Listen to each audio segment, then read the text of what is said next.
Nous avons vu ensemble, dans le chapitre 1, qu'une succession de phénomènes parfaitement codifiés et réglés ont donné naissance à l'univers. La matière s'est organisée de manière de plus en plus complexe. Particules élémentaires, protons, neutrons, atomes simples, lourds, étoiles, galaxies, planètes, etc. La vie, quant à elle, n'existait pas au début de l'univers. On était alors dans un univers inerte, stérile. Comment est-on passé au vivant ? Quel est l'écart entre l'inerte et le vivant ?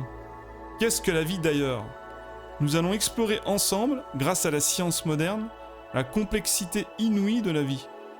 D'ailleurs, pour ma part, je n'ai trouvé aucun superlatif suffisamment fort pour l'exprimer. Cela mettra en lumière, d'une façon encore plus virulente que le premier chapitre, que le hasard ne peut pas être utilisé comme cause pour la création de la vie. Reste donc l'option d'une création ordonnée et intelligente. J'aborderai bien sûr à la fin les échappatoires bancals, pour ne pas dire plus, que les matérialistes peuvent encore mettre en avant et réaliser une conclusion complètement rationnelle avec l'aide en partie du rasoir d'Occam. Ces vidéos me demandent beaucoup de travail. Si vous souhaitez me soutenir, merci de vous abonner à la chaîne, d'aimer, de commenter et de partager. Un grand merci d'avance.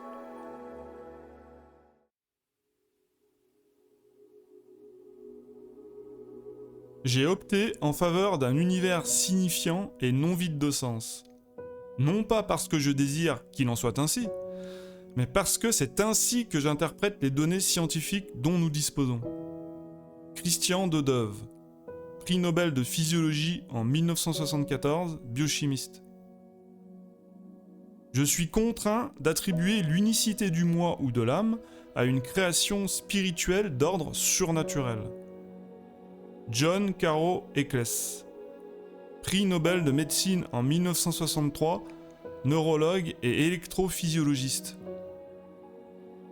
L'origine de l'univers peut être scientifiquement décrite comme un miracle. Herbert Henry Hullig, professeur au MIT de physique-chimie et d'ingénierie. Ce qui est compatible avec la physique, à l'heure actuelle, c'est un dieu qui aurait tout fixé à l'origine, ou bien qui interviendrait dans la réduction du paquet d'ondes quantiques. Tout le reste est physiquement impossible, sauf si Dieu, justement, est un être qui peut ne pas respecter les lois de la physique. Vincent Flory, chercheur au CNRS, docteur de l'école polytechnique et biophysicien. Pour certains chercheurs, le fait que la cellule vivante soit d'une complexité effarante prouve qu'elle n'a vraisemblablement pas pu apparaître par étapes, mais qu'elle est au contraire sortie du néant entièrement constituée. Les probabilités qu'un tel événement ait pu se produire sont équivalentes aux chances qu'aurait une tornade soufflant dans une décharge d'assemblée, à partir d'une montagne de ferraille, un Airbus A320 en parfait état de marche. Philippe Labro, chercheur au CNRS au Centre de biophysique moléculaire d'Orléans. La vie ne commence qu'avec la première cellule fonctionnelle. Laquelle, fût-elle la plus primitive, peut exiger au moins plusieurs centaines de macromolécules biologiques spécifiques différentes. Comment de telles structures déjà plutôt complexes ont-elles pu s'assembler ? Cela reste pour moi un mystère. La possibilité de l'existence d'un créateur, de Dieu, représente pour moi une solution satisfaisante à ce problème. Werner Haber, prix Nobel de médecine en 1978, microbiologiste et généticien. Pendant des siècles, la complexité du vivant était inconnue. Malgré tout, les hommes de science émettaient l'hypothèse de génération spontanée de la vie, c'est-à-dire que des forces inconnues imposaient un assemblage de molécules dont résultaient de nouveaux êtres vivants.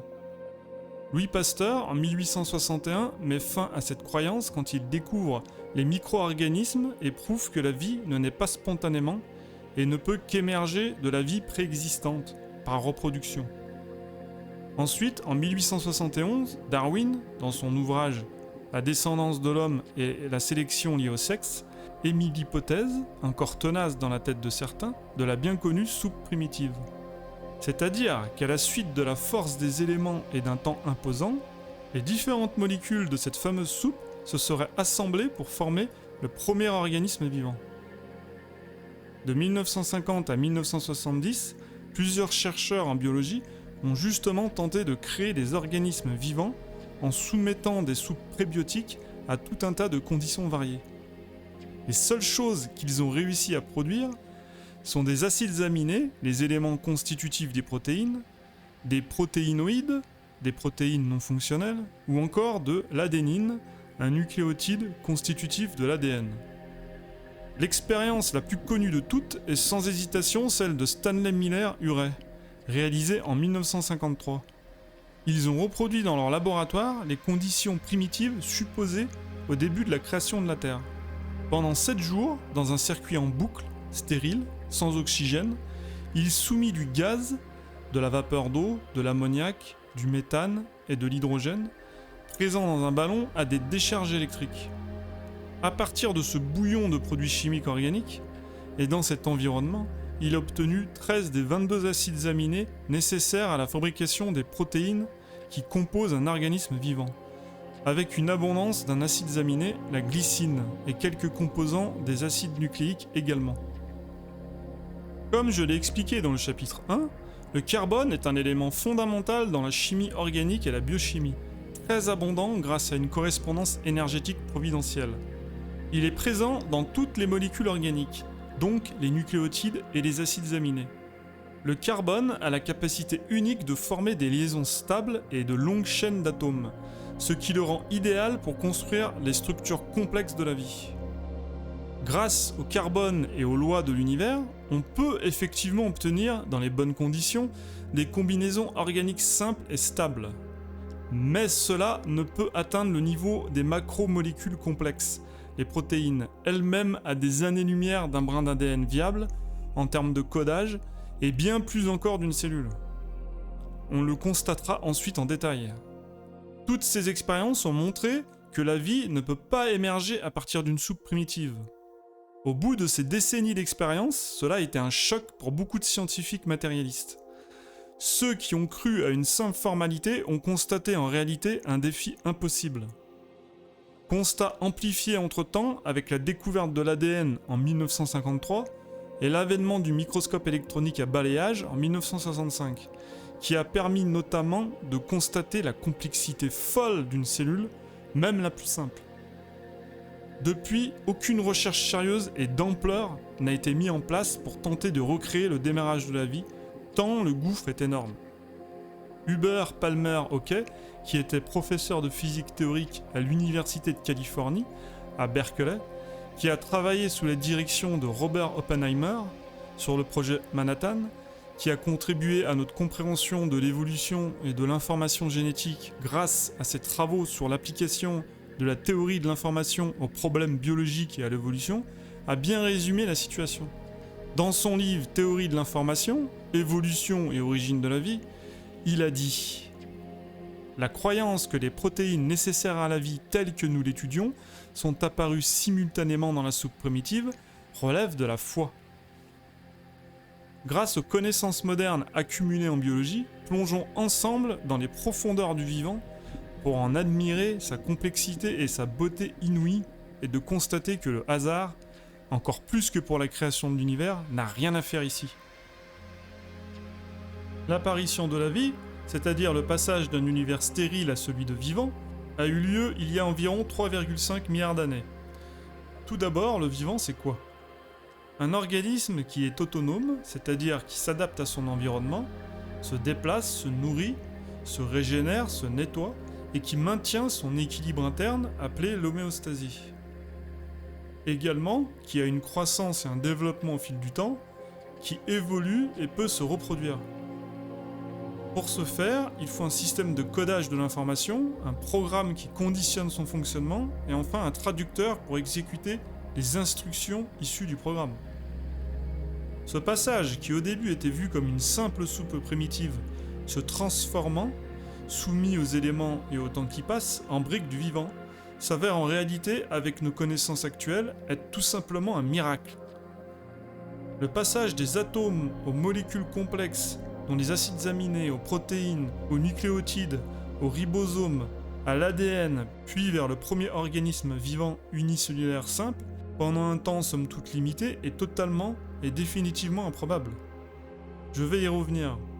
Le plus lointain organisme vivant unicellulaire commun est dénommé LUCA, en français, premier ancêtre universel commun, qui est le point de divergence à partir duquel les trois types d'organismes vivants, bactéries, archées et les eucaryotes, ont évolué. C'est le plus petit dénominateur commun des trois. LUCA ressemblerait aux prokaryotes. Selon certains, il serait un organisme hybride entre les prokaryotes et les eucaryotes. Les prokaryotes, c'est-à-dire les archées et les bactéries, seraient issus d'une évolution de LUCA. Les eucaryotes, quant à eux, seraient une fusion des génomes des archées et des bactéries. Sans le hasard, soit nous avons affaire à des lois inconnues d'une précision inouïe conçue par Dieu, spécialement pour la création de la vie, soit il y a eu une intervention directe de Dieu pour créer le vivant. Comme pour l'univers anthropique, dans le chapitre 1, on arrive donc dans le chapitre 2 au vivant anthropique. Voyons maintenant la composition d'un organisme vivant, plus particulièrement celui d'un organisme unicellulaire, l'être vivant le plus simple et le plus petit. Même si c'est le vivant le plus simple, il est d'une complexité et d'une perfection à couper le souffle. Deux familles d'organismes unicellulaires existent, les prokaryotes et les eucaryotes. Les eucaryotes regroupent également les organismes multicellulaires. Au passage, un virus est certes un corps plus petit qu'une cellule, mais un virus n'est pas vivant. C'est un parasite et aussi un messager d'informations génétiques. Comme son nom l'indique, un organisme unicellulaire est un ensemble fonctionnel avec une seule cellule. Par exemple, les bactéries et les archées. Tandis que les organismes multicellulaires sont composés de multiples cellules spécialisées qui collaborent entre elles dans un ensemble fonctionnel, par exemple un arbre ou un humain. Par conséquent, une cellule est l'élément biologique structurel et fonctionnel fondamental de tous les êtres vivants connus. L'unique cellule de cet organisme est entourée d'une membrane au design complexe. À l'intérieur, il y a un gel visqueux appelé cytoplasme contenant divers organites et molécules. Pour les organismes prokaryotes, qui n'ont pas de noyau, l'ADN est dans le cytoplasme. Il y a peu d'organites et tous sont sans membrane, à une rare exception près, chez les cyanobactéries. C'est la structure la moins complexe. Ils sont représentés uniquement par le groupe des bactéries et des archées. Ces derniers ont un mode de fonctionnement assez différent des bactéries, d'où la nécessité de les différencier. Ils sont généralement de forme sphérique, cylindrique ou spiralée, et d'une taille minuscule, entre 1 à 10 micromètres de diamètre. L'autre type, les organismes eucaryotes, possèdent un noyau où se trouve à l'intérieur l'ADN et possèdent beaucoup d'organites, surtout avec membrane. C'est une structure plus complexe. Les eucaryotes comprennent les champignons, les végétaux et les animaux. Leur taille est plus grande, comprise entre 10 à 100 micromètres de diamètre. Pour un organisme unicellulaire le plus petit et simple, faisant partie des prokaryotes, on peut s'attendre à ce qu'ils produisent au moins plusieurs centaines de types de protéines et plusieurs dizaines d'enzymes pour assurer les fonctions vitales de la cellule. Il doit aussi avoir des organites locomoteurs, appelés aussi organes locomoteurs comme des flagelles ou des cils, qui leur permettent de se déplacer. Son ADN doit au moins avoir 250 gènes. Ce nombre varie considérablement selon l'espèce. Chaque gène peut contenir de quelques nucléotides à plusieurs millions de nucléotides. La variation peut être donc considérable. Dans notre cas, toujours dans une fourchette basse, il faut environ plus de 100 000 nucléotides. Ces derniers sont en plus assemblés selon un ordre extrêmement précis pour former chaque gène, qui est porteur d'informations. Informations qu'il faut aussi créer. Ensuite, il faut un système pour lire l'ADN, c'est l'ARN, avec son interprète, le ribosome. Comme on peut le voir, le vivant le plus simple est déjà un assemblage très complexe de beaucoup d'éléments. Même si certains de mes auditeurs vont trouver cela compliqué, il est essentiel de rentrer plus profondément dans l'anatomie et le fonctionnement d'un organisme unicellulaire pour démontrer la conception incroyablement intelligente du vivant le plus simple. La membrane cellulaire ou plasmique est une couche de protection sophistiquée qui maintient le contenu de la cellule. Elle est rigide, mais garde une flexibilité qui permet à la cellule de se contracter et de se dilater. En cas de rupture de celle-ci, la cellule meurt. Elle est également semi-perméable, avec des ouvertures, des pores, qui s'ouvrent et se ferment pour réguler les échanges entre la cellule et son environnement. En cas de dommage de la membrane, il y a aussi des mécanismes pour la réparer. La membrane plasmique est le site de nombreuses fonctions cellulaires importantes, y compris la production d'énergie. La membrane a des systèmes de défense, comme la création de vésicules extracellulaires ou de couches supplémentaires à l'extérieur de la membrane dans le cas d'une agression. Elle produit aussi de l'ATP, l'énergie cellulaire, grâce à la respiration cellulaire au travers de cette même membrane. Quand il y a des organites locomoteurs, comme les flagelles ou les cils, elles sont ancrées dans la membrane. Une caractéristique spécifique de certains protozoaires, c'est un sillon oral intégré à la membrane, le cytostome, qui sert tout simplement de bouche pour ingérer de la nourriture. En résumé, la membrane permet à la cellule, en fonction de ses besoins et de son environnement, la réalisation d'un grand nombre de fonctions structurelles, informationnelles et métaboliques. Même dans le cas de l'organisme unicellulaire le plus simple, la machinerie est malgré tout incroyable. Les organites sont bien moins nombreux et surtout non compartimentés par une membrane comme chez les eucaryotes. Les organites sont des structures spécialisées à l'intérieur des cellules qui ont des fonctions spécifiques. Ici, les processus cellulaires se déroulent exclusivement dans le cytisol, la partie liquide du cytoplasme. Le matériel génétique, constitué d'une double hélice d'ADN, généralement circulaire, est contenu dans un chromosome unique. Les chromosomes sont constitués d'ADN, lui-même constitué de gènes. Ce dernier correspond à une information génétique. La forme circulaire par rapport à la linéaire facilite la réplication de l'ADN. Le tout est situé dans une zone centrale appelée le nucléoïde, qui baigne dans le cytoplasme. C'est le lieu du stockage de l'information, le programme du fonctionnement de la cellule. Parfois, il y a des éléments plus petits d'ADN circulaire, non essentiels, en dehors de l'ADN chromosomique, appelés plasmides.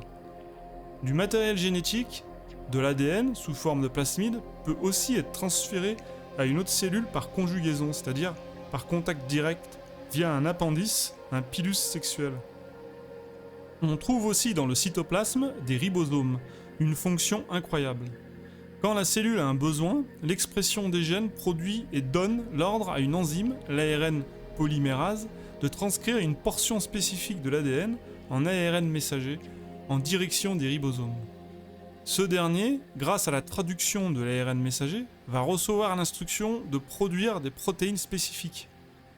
Ensuite, le ribosome assemble des acides aminés selon les instructions pour former les protéines demandées. Du fait de l'absence de membrane, cela commence dès qu'un segment d'ARN messager est transcrit. Les ribosomes peuvent lire et assembler les acides aminés dans la foulée, pas besoin d'attendre. La division cellulaire, c'est-à-dire la reproduction à l'identique de la même cellule, est plus simple et rapide que chez les eucaryotes et se réalise grâce à la fission binaire. Un processus où l'ADN est copié puis séparé jusqu'à l'élongation et la division de la cellule et la création par conséquent d'un nouvel individu. C'est pourquoi les populations bactériennes peuvent croître exponentiellement avec les bonnes conditions. La synthèse des lipides est produite via des enzymes spécifiques localisées dans le cytoplasme et la membrane plasmique. La modification des protéines et des lipides est effectuée aussi dans le cytoplasme et dans la membrane cellulaire via des enzymes spécifiques. Le tri et le transport des protéines et des lipides consiste à les identifier, les diriger et les déplacer pour assurer que ces deux macromolécules arrivent à leur destination finale, à l'intérieur ou à l'extérieur de la cellule.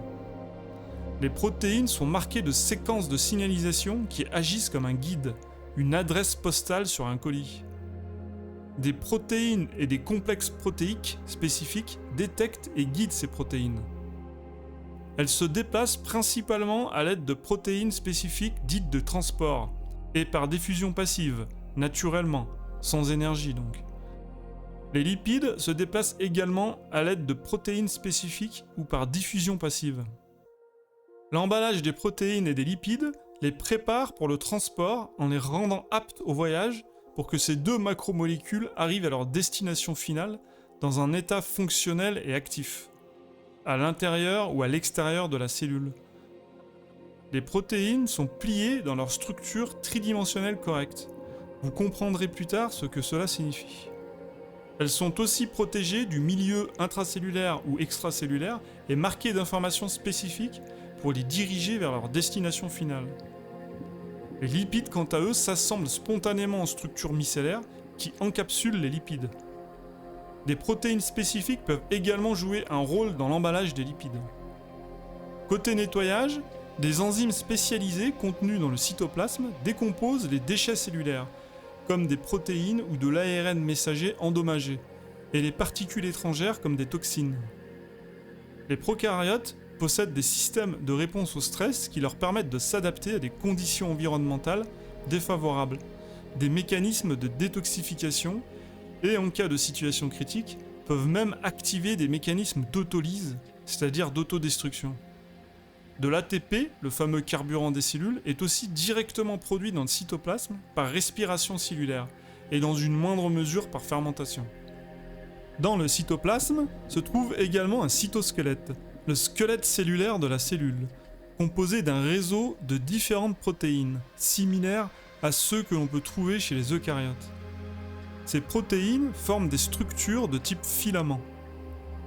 Par exemple, la protéine FTSZ est similaire à la tubuline des eucaryotes et la MREB souvent comparée à l'actine de ces derniers. Le cytosquelette joue un rôle dynamique, c'est-à-dire qu'il contribue au mouvement, à la forme et à la structure de la cellule, lui offrant une certaine résistance. De plus, il joue un rôle métabolique en participant à la synthèse de la paroi cellulaire et à la division cellulaire. Par rapport aux eucaryotes, le cytosquelette des prokaryotes est simplifié. Les formes possibles sont moins complexes et comme il n'y a pas d'organites pour chaque fonction, il n'y a pas besoin de les positionner et de les déplacer. Il est important de noter que la recherche sur le cytosquelette des prokaryotes est un domaine assez récent et de nouvelles découvertes auront probablement lieu. Certaines espèces de prokaryotes peuvent produire des structures creuses remplies de gaz qui leur permettent de flotter, appelées vésicules de gaz, pour rester en surface d'un liquide par exemple, pour capter la lumière pour la photosynthèse, qui, pour rappel, permet de convertir l'énergie lumineuse en énergie nutritive. Toute cette industrie fantastique du vivant, dans un organisme minuscule de quelques micromètres, et qui existe depuis des milliards d'années. Magnifique création, n'est-ce pas ? Les eucaryotes, d'une structure plus complexe, accomplissent les mêmes fonctions fondamentales que les prokaryotes, mais le font d'une manière différente, plus complexe, compartimentée, avec l'utilisation de nombreux organites, majoritairement avec membranes, localisées dans le cytoplasme. Des processus cellulaires spécifiques sont dédiés à des organites, d'autres se déroulent dans le cytosol. Pour la membrane, la différence par rapport à un prokaryote, c'est que l'ATP est produit par un organite, non par la membrane. Aussi, un réseau de conduits, le réseau membranaire intracellulaire, démarre de la membrane pour conduire à différents endroits de la cellule. Ce réseau est impliqué dans de nombreux processus cellulaires. L'ADN, organisé toujours sous forme de chromosomes, est dans un noyau et l'ARN messager est produit intégralement à l'intérieur de celui-ci avant d'en sortir et d'être traduit par le ribosome. L'ATP, la principale source d'énergie cellulaire, est produit par le processus de respiration cellulaire par les mitochondries, souvent appelées les centrales énergétiques de la cellule. Le réticulum endoplasmique, partie rugueuse, parce qu'il est recouvert de ribosomes, joue un rôle dans la synthèse et la modification des protéines. L'autre partie, lisse, parce que sans ribosome, est impliquée dans la synthèse des lipides, le métabolisme des glucides et la détoxification de certaines substances. C'est l'appareil de Golgi qui modifie, trie et emballe les protéines et les lipides qui sont ensuite transportés vers leur destination finale, dans ou hors de la cellule. Les lysosomes contiennent des enzymes qui décomposent les déchets cellulaires et les particules étrangères. Il y a aussi les peroxysomes, des organites qui sont impliqués dans diverses réactions métaboliques comme la dégradation des acides gras et des acides aminés ou un rôle de détoxification. Quant au cytosquelette, un squelette cellulaire, il est composé d'un réseau de protéines, plus précisément de 3 types de filaments protéiques, les microfilaments d'actine, les filaments intermédiaires et les microtubules. Ils peuvent s'assembler, se désassembler en fonction des besoins de la cellule pour donner à la cellule sa forme, le positionnement des organites et sa résistance. C'est le rôle structurel. Le cytosquelette joue un rôle clé dans la division cellulaire, division plus complexe que chez les prokaryotes. Également pour permettre le mouvement des organites à l'intérieur de la cellule, mais aussi de la cellule elle-même, c'est le rôle dynamique. Le transport des molécules d'un endroit à un autre dans la cellule est assuré par de petits sacs entourés d'une membrane appelée vésicule, également aussi par diffusion passive. Les vacuoles, présentes dans certaines cellules, peuvent stocker diverses substances, comme de l'eau et des nutriments, pour les besoins futurs de la cellule, ou même des toxines en vue de leur libération vers l'extérieur pour détoxifier la cellule. Dans certaines cellules immunitaires, elles sont même utilisées pour capturer et stocker des particules étrangères et les digérer grâce à la fusion avec des lysosomes qui permet l'apport d'une enzyme nécessaire à cette digestion. Pour finir, les centrosomes sont des structures qui agissent comme site d'ancrage des microtubes, un des types de filaments protéiques du cytosquelette, vu précédemment, qui ressemblent à des tubes. Ce sont en somme des centres organisateurs. Ils jouent un rôle essentiel dans la régulation de la croissance et de l'organisation de ces microtubes. Présents dans les cellules animales, les cellules végétales ayant d'autres structures qui prennent en charge les mêmes fonctions. Un point qui va encore et toujours dans le sens de la création intelligente, du vivant anthropique, c'est que l'ADN, l'ARN et les ribosomes ne peuvent exister en dehors d'une cellule, sans les mécanismes de protection et de régénération de la cellule, du vivant en somme. Elle-même ne peut exister sans l'ADN, l'ARN et les ribosomes. La duplication de l'ADN se produit dans la cellule lors d'une division cellulaire. Idem pour l'ARN et les ribosomes. Pareil pour les protéines qui sont synthétisées par le ribosome dans la cellule, lui-même composé en partie de protéines. C'est un cercle vicieux, l'histoire de l'œuf et de la poule. De plus, les protéines, tout comme l'ADN par exemple, en tant que molécules individuelles, sont inertes en dehors d'une cellule, donc non soumises aux lois de l'évolution et de sélection. Pour finir, tout organisme vivant, comme tout ordinateur, soit dit en passant, doit avoir forcément un langage de programmation, un programme et un exécutant pour être vivant, pour assimiler, éliminer et renouveler. Par ailleurs, qu'il y ait eu ou pas des ancêtres à Lucas ne change rien, car il y a ce minimum requis et un commencement obligatoire. En conséquence, le passage de l'inerte au vivant n'a pas pu se faire par étapes, mais d'un seul coup. Et vu la complexité tout bonnement folle d'une cellule, même simple, ça ne peut pas être le fruit du hasard. On a vu ensemble ce qu'est le vivant, puis le fonctionnement de l'organisme vivant le plus simple et petit. Je vais vous faire pénétrer maintenant le monde particulièrement incroyable de l'ADN, des protéines et du ribosome. La structure de l'ADN a été découverte par James Watson et Francis Crick en 1953. C'est un langage, un programme de la vie qui se trouve sans aucune exception dans chaque organisme vivant. Animaux, hommes, plantes, champignons, bactéries. Cet acide nucléique est une longue chaîne constituée de 2 brins, composée de 4 nucléotides différents, composés eux-mêmes de bases nucléiques. L'adénine, notée A majuscule, la thymine, T majuscule, la cytosine, C majuscule, et la guanine, G majuscule. Les bases nucléiques sont une combinaison d'atomes d'hydrogène, d'azote, d'oxygène et de carbone. Chaque nucléotide est composé d'une base nucléique, d'un sucre et d'un groupement phosphate.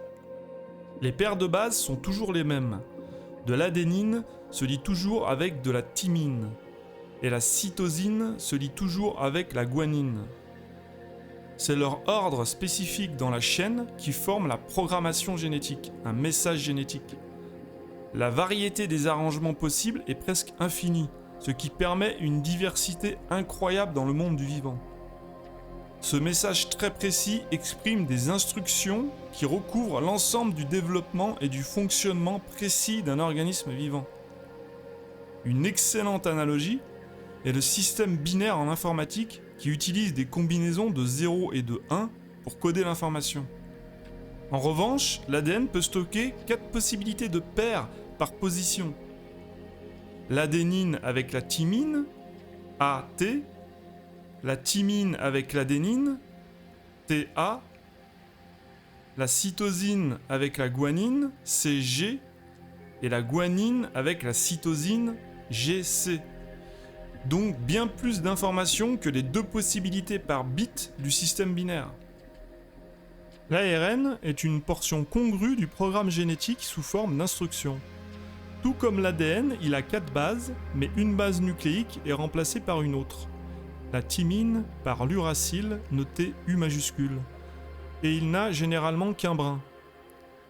C'est un peu comme si l'ARN était un ouvrier qui lit un plan de construction, l'ADN, et construit ensuite une partie spécifique de la structure avec l'aide de ses outils, les ribosomes. 3 bases consécutives forment une unité appelée codon qui sert d'instruction pour la synthèse des protéines, ce qui fait 64 combinaisons possibles pour chaque codon. Seules 61 de ces combinaisons sont utilisées pour le plan de la protéine, entre guillemets, où chaque codon correspond à un acide aminé spécifique. Les 3 restantes sont utilisées comme un signal d'arrêt, appelé codon d'arrêt.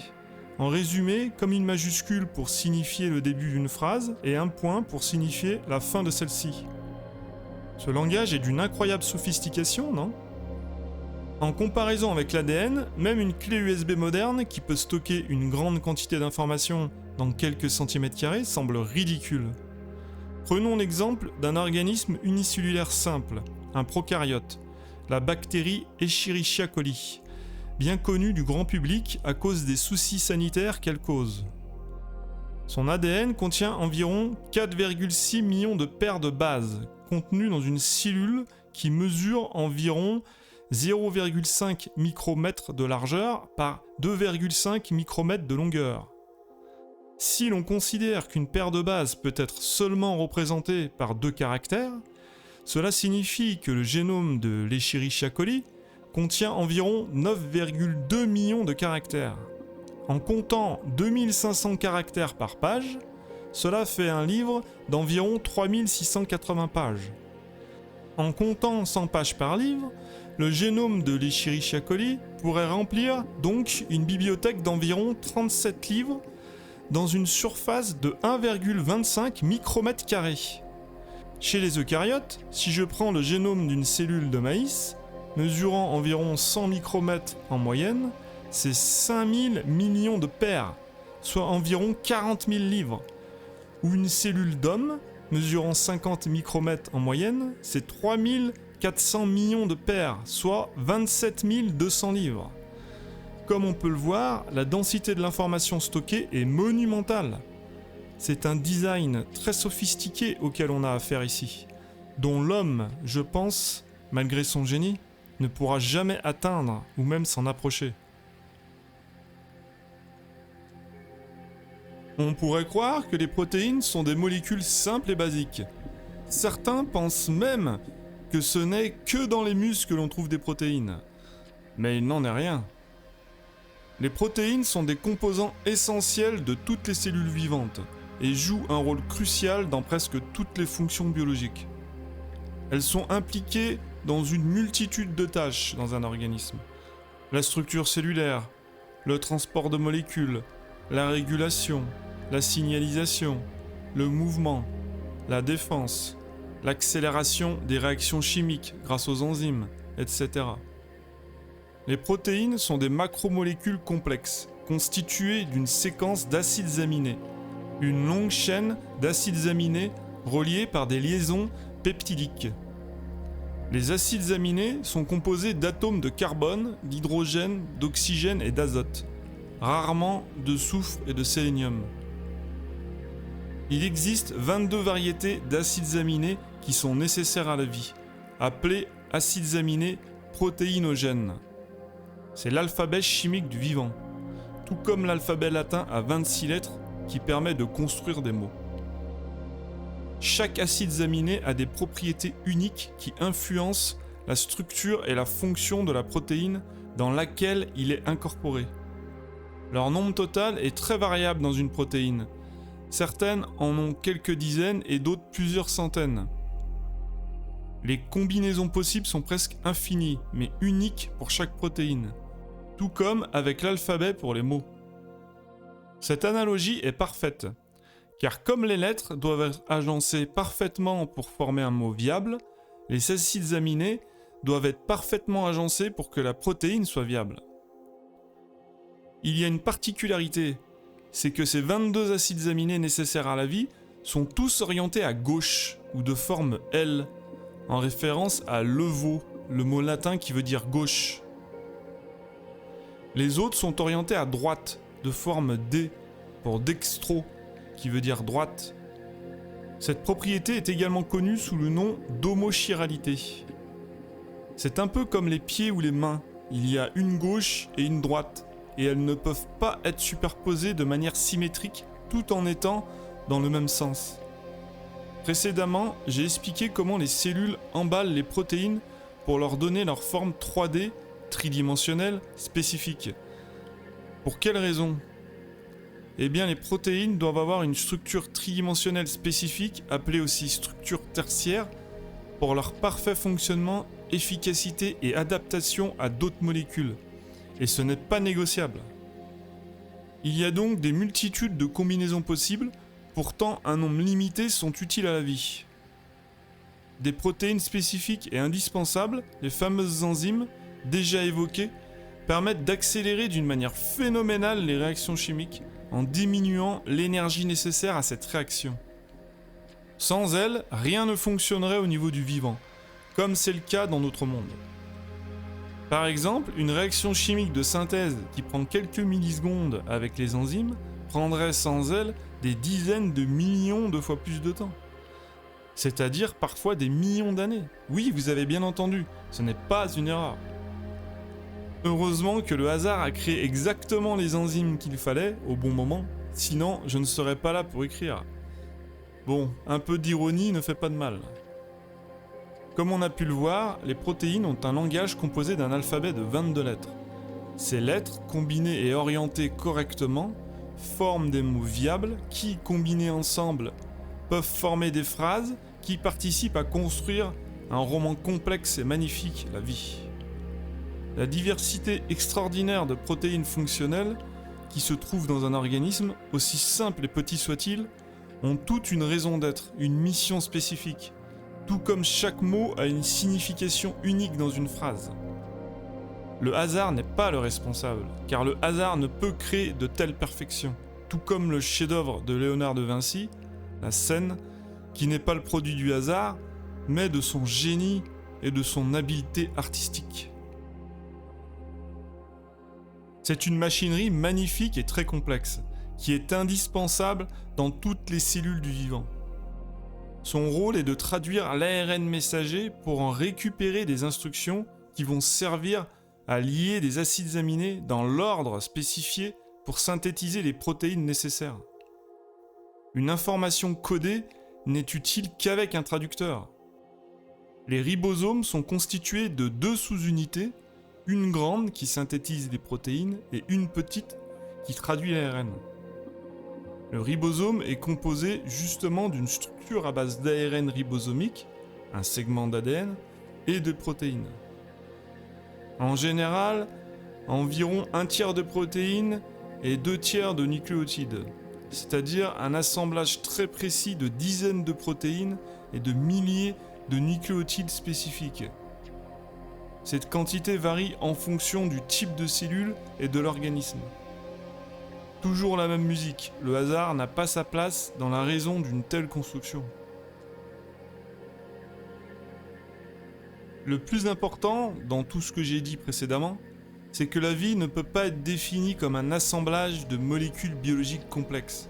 Car même, par exemple, si la biologie de synthèse arrive un jour à créer une cellule, donc par une intelligence à partir d'éléments inertes et non par hasard, soit dit en passant, ou même à cultiver la moindre parcelle d'un être humain et à l'assembler en un corps humain, eh bien cela sera juste un cadavre, un macabée.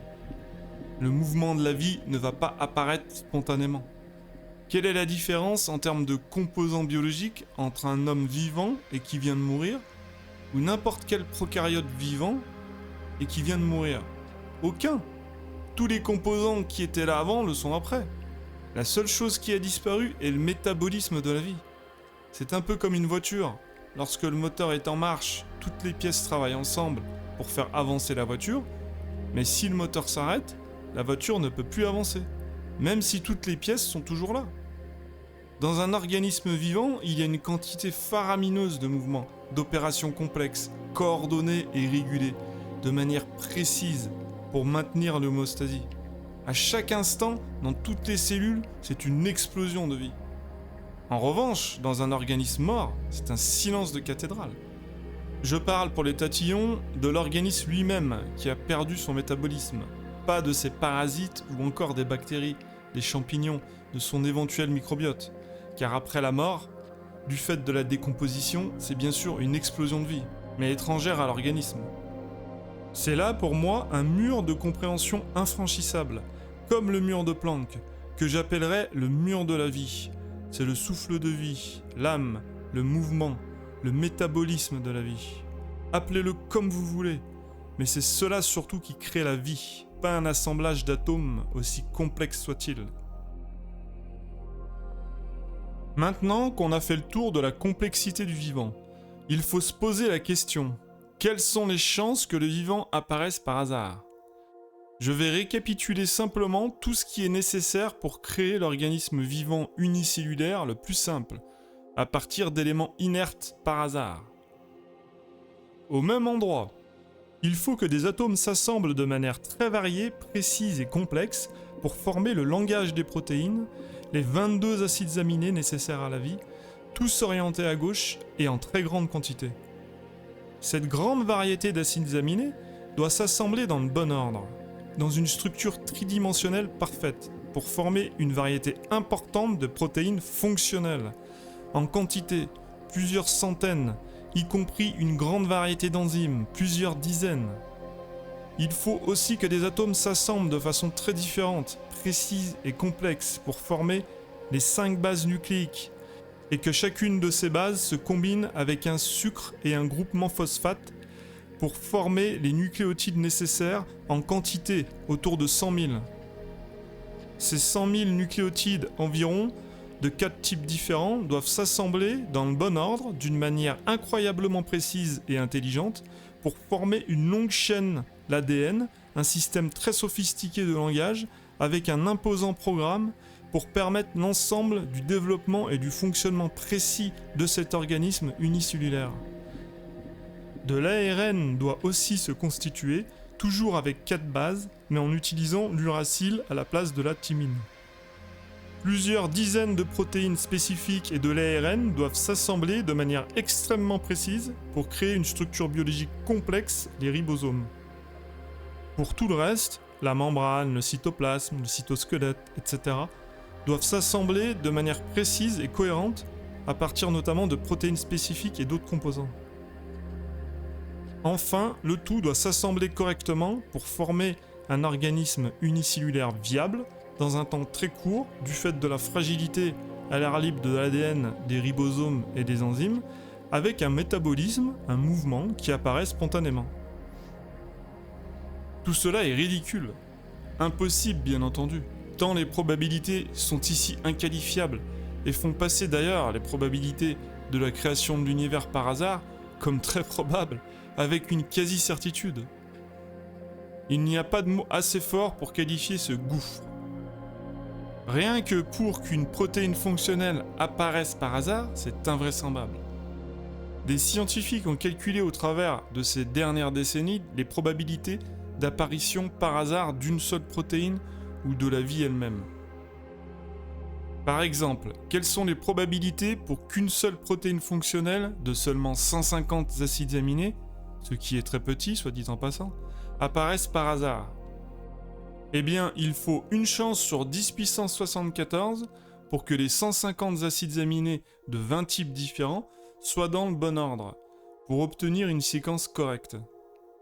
Ensuite, il faut une chance sur 10 puissance 45 d'obtenir 150 acides aminés gauchers d'affilée. Enfin, il faut les relier avec 149 liaisons peptidiques.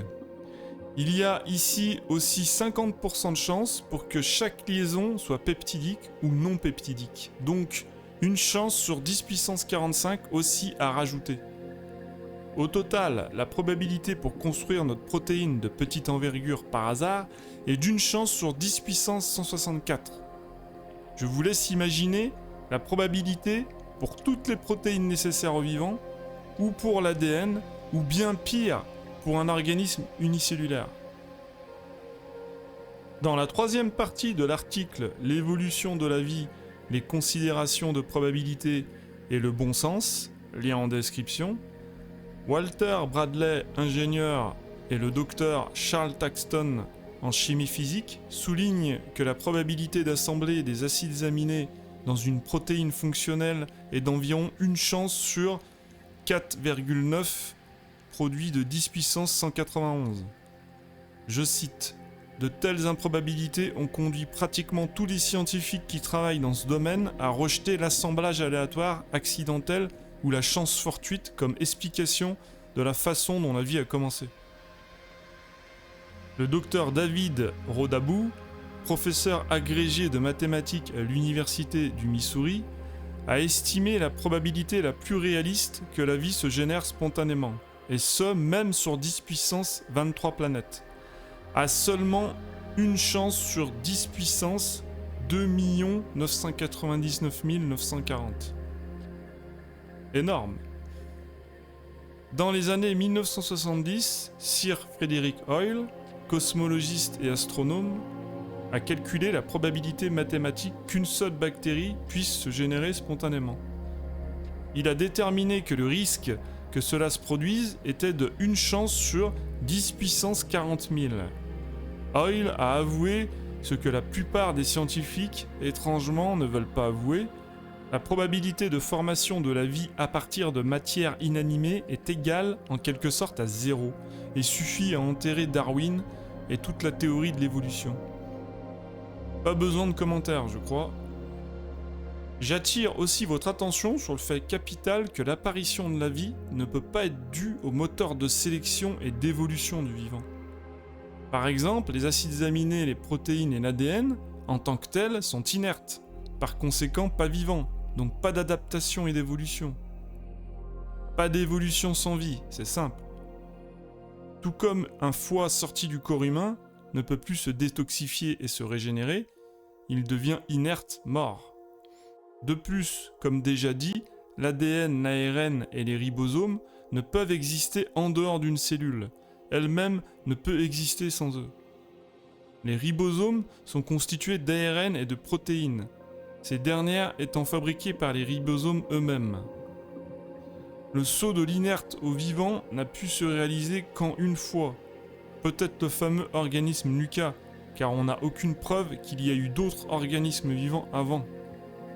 Quand bien même, qui ne changerait rien, car le minimum requis d'un organisme vivant, aussi simple soit-il, est malgré tout trop complexe pour apparaître par hasard. En tout cas, à partir au moins de Lucas, il y a 2 langages extrêmement complexes qui existent et qui n'ont jamais changé depuis des milliards d'années. Par conséquent, ce modèle biologique surclasse tout ce qui peut être imaginé, créé. Sinon, pourquoi cette stagnation, malgré la sélection darwinienne ? Pour une protéine fonctionnelle, les probabilités d'apparition par hasard sont quasi nulles. Pour créer un système de langage, un programme de fonctionnement complet et le traducteur qui va avec, pour un organisme, par hasard, cela devient tout simplement intenable, pour ne pas dire impossible. Donc que dire pour qu'un organisme unicellulaire complet, aussi simple soit-il, apparaisse par hasard ?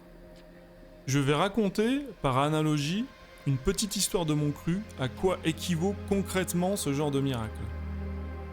C'est l'histoire du voyage d'un bateau de taille moyenne chargé de livrer des pièces automobiles aux États-Unis en partance d'un port français.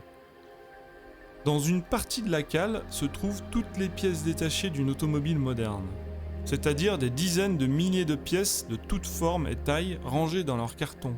Par exemple des capteurs, des composants électroniques, des câbles, des connecteurs, de l'étain, des vis, des rondelles, des pistons, des bielles, des pneus, des essuie-glaces, etc. Avec tous les fluides nécessaires stockés dans des bidons, comme l'huile et aussi la peinture stockée dans des pots. Tous les outils nécessaires s'y trouvent également, suite à une demande du constructeur. Suite à des erreurs de navigation successives, ce bateau en pleine mer a eu le malheur de pénétrer dans une zone où va se jouer une tempête décennale, extrêmement violente et longue. Par conséquent, le bateau de taille modeste va être secoué comme dans une machine à laver, tout va être renversé. Après des moments difficiles où le capitaine a même prié pour lui et son équipage, le bateau s'en sort sans trop de dommages. Arrivé au port de New York, le capitaine descend dans la cale et entend de plus en plus fort un bruit de moteur. Arrivé dans le lieu de stockage, il trouve avec stupéfaction une voiture neuve en parfait état cosmétique et de fonctionnement, avec le moteur démarré. Les mouvements plus ou moins violents et aléatoires, incessants, ont assemblé les bonnes pièces entre elles, très précisément au couple de serrage près, les composants électroniques au bon endroit, avec des soudures impeccables, l'huile est dans le carter, l'essence est dans le réservoir, la peinture a été déposée sans aucune coulure, sans défaut. En résumé, une voiture qui sort de l'usine, avec en prime la clé de contact insérée et la voiture démarrée. Mais qui peut croire à cela ? Personne. Hormis à l'aide d'un miracle venu de Dieu, c'est impossible, car les probabilités sont inqualifiables. Et encore, je ne vous cache pas que j'ai été gentil dans mon analogie, car je serais plus proche de la réalité si les pièces détachées avaient été plutôt sous forme brute, comme des tôles et blocs d'acier, et réparties sur une grande surface. Les chocs auraient par exemple réussi par hasard à usiner un bloc moteur parfaitement fonctionnel, intelligemment conçu, au millième de millimètre près. C'est bien sûr ridicule, et quand bien même la tempête aurait duré 1 million d'années, ça n'aurait pas fait une voiture neuve, plutôt une bouillie informe de type décharge de ferraille. Voilà ce que représente concrètement le bond gigantesque entre l'inerte et le vivant. On pourrait aussi l'appeler le mur de la vie, comme cité plus haut, c'est-à-dire le passage miraculeux entre des molécules inertes et un assemblage très précis, ordonné et logique de diverses et nombreuses molécules complexes, avec l'apport du mouvement, le métabolisme de la vie. Les échappatoires souvent invoqués, qui n'en sont pas en fait, sont par exemple les extraterrestres pratiquant le génie génétique, venus ensemencer la planète Terre de leur création. Mais c'est pareil qu'avec le multivers, ça repousse seulement le problème plus loin, car ces soi-disant extraterrestres, êtres vivants biologiques, ont eu aussi un commencement dans leur coin de l'univers. Transition rapide sur ce sujet, j'en avais envie, et ce n'est que mon avis bien sûr. Pour moi, aucun extraterrestre n'est venu et ne viendra. Premièrement, car ce n'est physiquement pas possible du fait des distances inimaginables et de la dangerosité du voyage, à cause de certains rayonnements ou objets rencontrés tôt ou tard. Deuxièmement, les manifestations sur Terre d'OVNI, en dehors d'une majorité de fakes, il faut le dire, certaines sont vraiment sérieuses et classées dans l'inexplicable. Les témoignages proviennent de personnes très sérieuses qui n'ont rien à gagner, avec même des preuves radar à l'appui ou autres photos sans montage. Mais ce ne sont en réalité, j'en suis persuadé, que des manifestations spirituelles, de l'immatériel, des esprits, ce qui explique parfois les accélérations folles calculées de 100G, les halos de lumière, les disparitions, des espèces de vortex et autres phénomènes qui défient les lois de la physique. Transition fermée. Il y a aussi le multivers. Déjà que les probabilités calculées sont parfois de 10 puissance 500, rien que pour la création du bon univers, mais en plus, si on rajoute la création de la vie, on arrive au ridicule. De surcroît, comme je l'ai dit dans le premier chapitre, cela complexifie encore plus la création. La demande d'énergie sera folle et le problème majeur, c'est-à-dire le commencement, n'est pas résolu même avec le multivers. Pour finir, cette théorie ne pourra jamais être invalidée ou validée car on parle de quelque chose d'inaccessible. La conclusion, vous vous y attendiez, c'est que le hasard ne peut pas être invoqué dans la création de la vie, encore moins que pour la création de l'univers. C'est totalement irrationnel, pour ne pas dire plus. Par contre, la création volontaire, programmée et souhaitée par un grand esprit, Dieu, est rationnelle, car c'est la seule explication possible pour résoudre ces énigmes. Bien entendu, ma démonstration rationnelle au travers de ces 2 chapitres n'aboutit pas à une preuve absolue, définitive. En revanche, cela apporte une preuve lourde, très lourde, et totalement rationnelle à l'existence d'un Dieu. Le rasoir d'Occam, également connu sous le nom de principe de parcimonie, en définitive, nous fait pencher aussi vers celui d'un Dieu créateur. Le 2e chapitre est clos. Merci de m'avoir écouté jusqu'à là. Si vous êtes content de mon travail, mettez un maximum de pouces en l'air tout en vous abonnant pour favoriser le référencement de la chaîne. Un grand merci à tous, à bientôt!